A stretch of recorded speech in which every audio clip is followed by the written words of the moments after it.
En 1896, de l'or est découvert dans l'État libre du Transvaal. Beaucoup de Britanniques veulent y aller pour s'enrichir. Malheureusement, le gouvernement du Transvaal les empêche d'exploiter l'or. Cette action augmente les tensions entre les Britanniques et les Boers, qui sont des descendants de colons néerlandais. Il existe des tensions entre Britanniques et Boers depuis plus de 60 ans. Ce refus donna une bonne raison aux Britanniques de déclarer la guerre envers les Boers en 1899.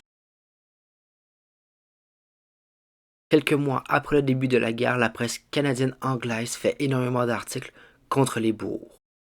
Au Canada, il y a les nationalistes canadiens-français qui ne veulent pas envoyer des troupes pour soutenir les Britanniques, et les impérialistes anglais qui veulent soutenir les Britanniques.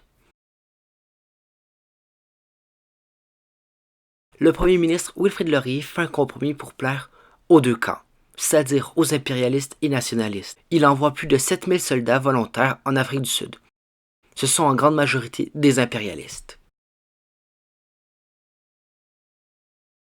D'octobre 1899 à janvier 1900, les Boers arrivent à entrer dans le territoire britannique et à faire beaucoup de victoires.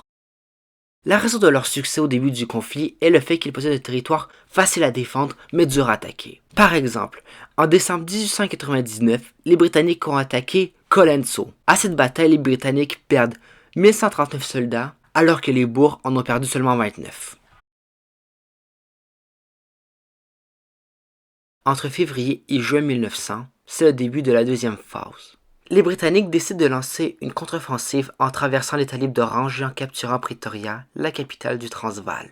Il y a plusieurs combats qui s'enchaînent menant à une résistance désespérée des Boers, c'est-à-dire une défaite imminente. En juin, peu de temps après la prise de Pretoria, la troisième phase a lieu. Ce sera la plus longue phase des trois. C'est durant cette période qu'il est clair que les Britanniques vont gagner la guerre. Tout n'était que question de temps.